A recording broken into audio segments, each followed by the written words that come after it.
Hello everyone, आप सभी का स्वागत है फूवन service centre official YouTube channel पर। इस लेक्चर में हम सभी जेव प्रोग्राम से संबंधित चर्चा करेंगे। जो भी कैंडिडेट्स प्रतियोगिता परीक्षा में अपियर होंगे उन सभी परीक्षार्थियों के लिए ये लेक्चर बेनिफिशियल है।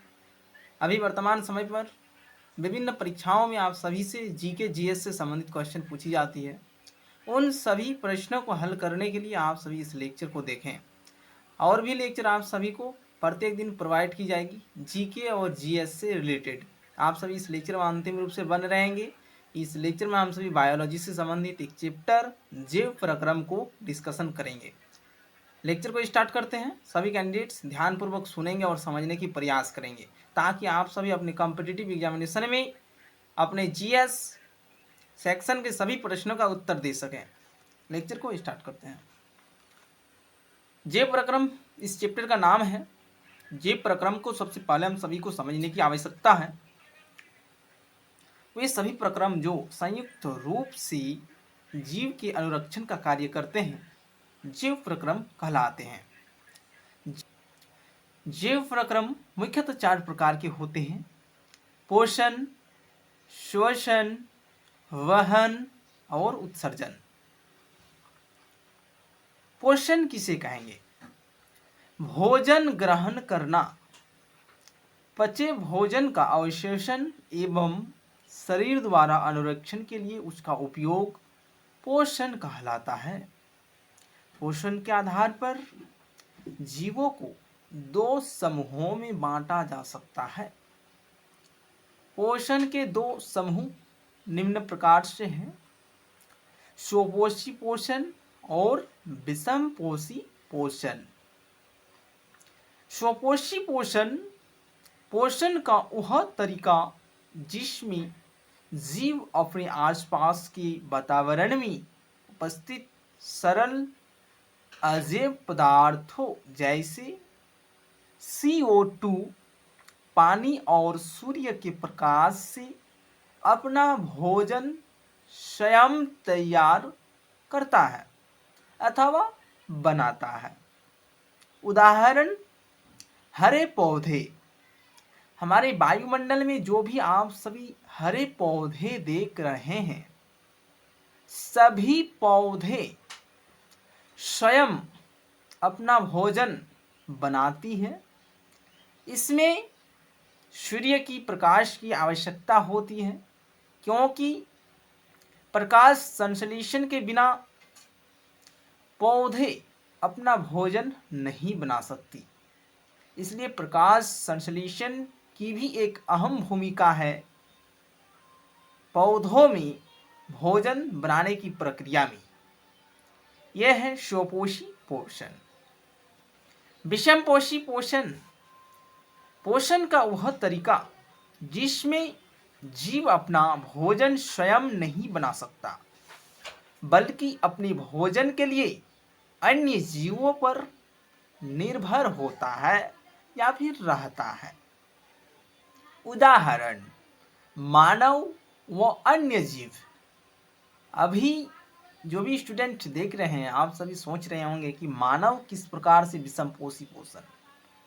मानव चावल को पकाते हैं, लेकिन चावल को कौन पकाते हैं? चावल कहाँ से आती है? तो धान जो बनती है किस प्रकार से बनती है उस पद्धति को भी समझने की आवश्यकता है, क्योंकि धान जब नहीं होंगे तो चावल भी नहीं होंगे। तो धान जिस प्रक्रिया से बनती है उस प्रक्रिया में पौधे ही धान को उत्पन्न करती है। यदि पौधे नहीं होंगे तो धान कैसे उत्पन्न होंगे? ये एग्जाम्पल के तौर पर आप सभी को समझा रहे हैं। यहाँ पर बताया जाता है कि विषमपोषी पोषण के तहत मानव आते हैं। तो विषमपोषी पोषण के अंदर क्यों आए? क्योंकि पौधे भोजन को तैयार करते हैं, उस पके हुए भोजन को हम सभी फिर ग्रहण करते हैं।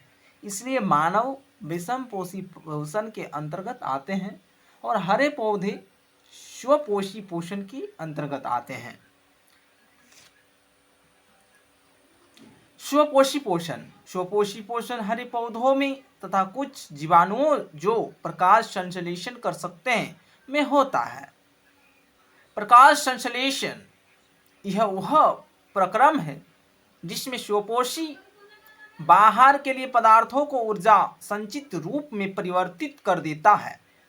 ये पदार्थ कार्बन डाइऑक्साइड तथा जल के रूप में लिए जाते हैं जो सूर्य के प्रकाश तथा क्लोरोफिल की उपस्थिति में कार्बोहाइड्रेट में परिवर्तित कर दिए जाते हैं। ठीक है। प्रकाश संश्लेषण के लिए आवश्यक कच्ची सामग्री: सूर्य का प्रकाश, क्लोरोफिल, कार्बन डाइऑक्साइड, स्थलीय पौधे इसे वायुमंडल से प्राप्त करते हैं। जल, स्थलीय पौधे जड़ों द्वारा मिट्टी से जल का अवशोषण करते हैं।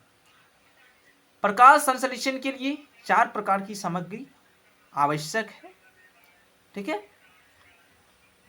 प्रकाश संश्लेषण के दौरान निम्नलिखित घटनाएं होती है।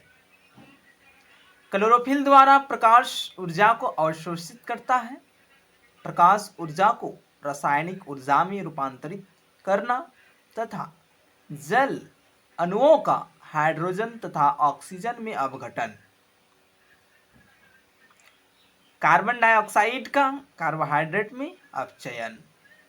ये जो अपचयन और उपचयन 2 अभिक्रिया है, इस पर भी हम सभी जाएंगे नेक्स्ट लेक्चर के तहत। ठीक है। रंध्र, पत्ती की सतह पर जो सूक्ष्म छिद्र होते हैं उन्हें रंध्र कहते हैं। जो पत्ती होती है पेड़ में या पौधों में, उस पत्ती की अंदर छोटे सूक्ष्म रूप में जो छिद्र होते हैं उस छिद्र का ही नाम है रंध्र। ठीक है। रंध्र के प्रमुख कार्य: प्रकाश संश्लेषण के लिए गैसों का अधिकांश आदान प्रदान इन्हीं छिद्रों के द्वारा होता है। वाष्प उत्सर्जन प्रक्रिया में जल रंध्र द्वारा निकल जाता है। ठीक है। यह है रंध्र का पिक्चर। ठीक है।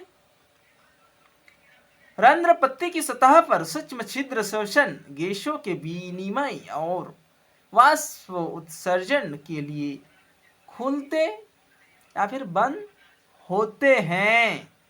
ठीक है। क्योंकि हमेशा ये छिद्र खुले नहीं रहते हैं, इसलिए यहाँ पर खुलते बंद होते हैं, ये लिखा गया है। ठीक है। विषमपोषी पोषण, विषमपोषी पोषण के अंतर्गत 3 प्रकार के भाग हैं: प्राणी संपोषण, मृत जीवी पोषण, परजीवी पोषण। प्राणी संपोषण, इसमें जीव संपूर्ण भोज्य पदार्थ का अंत ग्रहण करते हैं तथा उनका पाचन शरीर के अंदर होता है।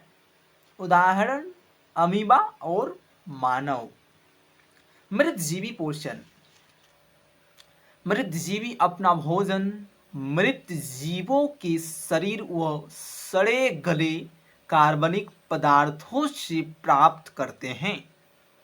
उदाहरण फफूंदी और कवक। ये सभी फैक्ट को कैंडिडेट्स याद रखेंगे। इन सभी फैक्ट्स से संबंधित आप सभी को कॉम्पिटिटिव एग्जामिनेशन में क्वेश्चन देखने को मिलेगी। परजीवी पोषण, परजीवी अन्य जीवों के शरीर के अंदर या बाहर रहकर उनको बिना मारे उनसे अपना पोषण प्राप्त करते हैं। उदाहरण अमरबेल, जू। इस लेक्चर में इतना ही। नेक्स्ट लेक्चर आप सभी को इसी प्रकार से डेली प्रोवाइड की जाएंगी। सभी कैंडिडेट्स हमारे चैनल पर बने रहेंगे। जो भी कैंडिडेट्स न्यू विजिट किए हैं सभी कैंडिडेट्स चैनल को सब्सक्राइब करके बेल आइकन प्रेस करके रखेंगे, ताकि हमारे माध्यम से जो भी आप सभी को वीडियो लेक्चर प्रोवाइड की जाएगी या फिर न्यू वैकेंसी से संबंधित लेक्चर प्रोवाइड की जाएगी, उन सभी की अधिसूचना आप सभी को मिल सके। ठीक है। धन्यवाद।